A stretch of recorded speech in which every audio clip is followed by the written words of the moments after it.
Assalamualaikum warahmatullahi wabarakatuh. Perkenalkan, nama saya Denny Iskandar, mahasiswa program studi pendidikan agama Islam di Universitas Islam Negeri Cyber Syekh Nurjati, Cirebon. Pada kesempatan ini, saya akan mempresentasikan hasil kuliah kerja nyata jarak jauh tahun ini, yaitu tahun 2025, dengan tema penyuluhan kesehatan ruhiyah santri untuk menguatkan karakter empati kepada sesama di Pondok Pesantren Baitus Salam, Wonolopo Mijen, Kota Semarang. Latar belakang. Program ini berangkat dari hasil observasi terhadap santri kelas 7 MTS yang sedang berada pada tahap penting pembentukan karakter. Meskipun mereka hidup di lingkungan pesantren yang penuh aktivitas ibadah, sebagian santri masih membutuhkan pendampingan dalam mengekspresikan empati, memahami perasaan teman, serta menghubungkan kegiatan spiritual dengan akhlak sehari-hari. Oleh karena itu, diperlukan program pembinaan ruhiyah yang terarah, sekaligus kegiatan-kegiatan yang mendorong tumbuhnya perilaku empati antar santri. Tujuan KKN. Secara umum, tujuan kegiatan KKN itu meliputi 1. Meningkatkan kesehatan ruhiyah dan kesadaran spiritual santri. 2. Membentuk karakter empati dan sikap peduli terhadap sesama. 3. Meningkatkan kualitas interaksi sosial dalam kehidupan asrama. 4. Mendorong penerapan nilai-nilai Islami dalam perilaku harian santri. Deskripsi lokasi KKN.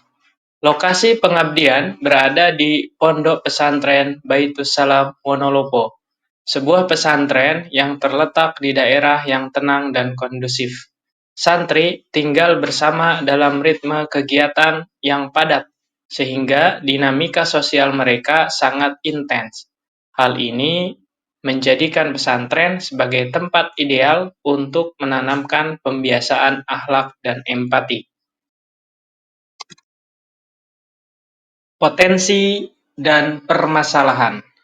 Dari hasil asesmen awal, ditemukan berbagai potensi seperti potensi spiritual melalui pembiasaan ibadah, potensi kerjasama dan kedisiplinan sosial, potensi emosional dalam mengelola perasaan. Namun, terdapat masalah utama yang mendesak, yaitu rendahnya kemampuan mengekspresikan empati, seperti kurangnya respon saat teman kesulitan atau kesulitan memahami perasaan orang lain. Metode dan pendekatan. Kegiatan KKN dilaksanakan dengan beberapa pendekatan, yaitu 1. Edukasi, seperti ceramah, diskusi, dan juga ada penyuluhan.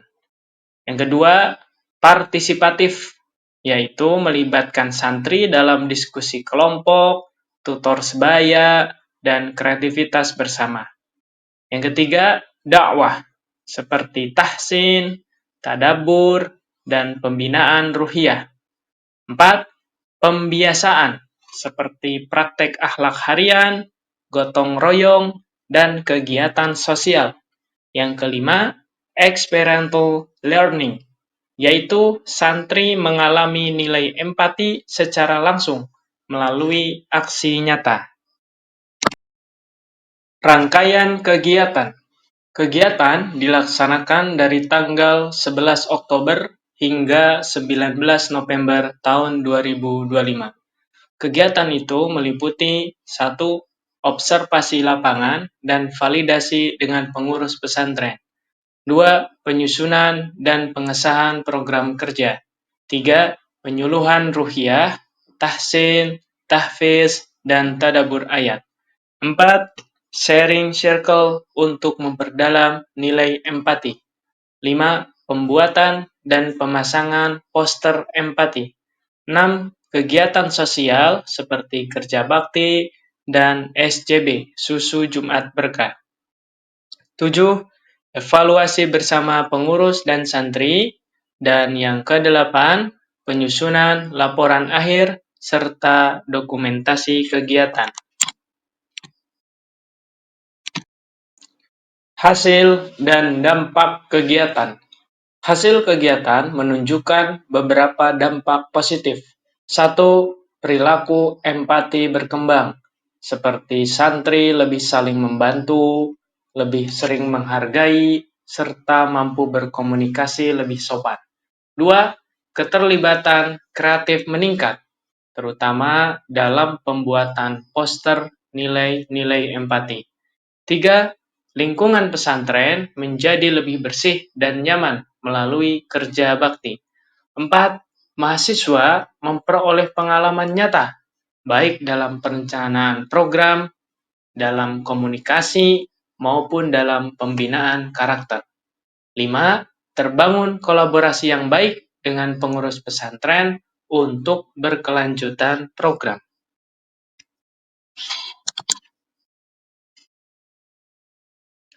Hambatan dan solusi.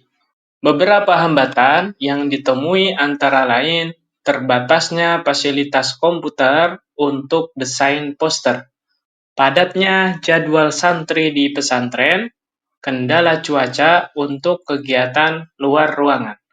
Solusi yang dilakukan yaitu pembuatan poster secara berkelompok, penyesuaikan jadwal kegiatan dengan waktu luang santri, mengatur ulang jadwal saat cuaca tidak mendukung. Kesimpulan, pelaksanaan KKN jarak jauh tahun 2025 ini berjalan dengan baik dan mencapai tujuan yang ditetapkan. Santri mengalami peningkatan dalam kesehatan ruhiyah serta peningkatan karakter empati. Sementara mahasiswa mendapatkan pengalaman berharga dalam menerapkan ilmu PAI dalam konteks nyata. Program ini diharapkan terus berlanjut di pesantren sebagai bagian dari pembinaan karakter berkelanjutan. Demikian presentasi kegiatan KKN jarak jauh tahun 2025 ini. Semoga kegiatan ini menjadi amal jariah dan memberikan manfaat jangka panjang bagi santri, bagi pesantren, maupun bagi saya sebagai mahasiswa. Kami akhiri. Wassalamualaikum warahmatullahi wabarakatuh. لأجاريهم قلدت ظاهر ما فيهم فبدوت شخصا آخر كي أتفاخر وظننت أنا أني بذلك حزت غنى فوجدت أني خاسر فتلك مظاهر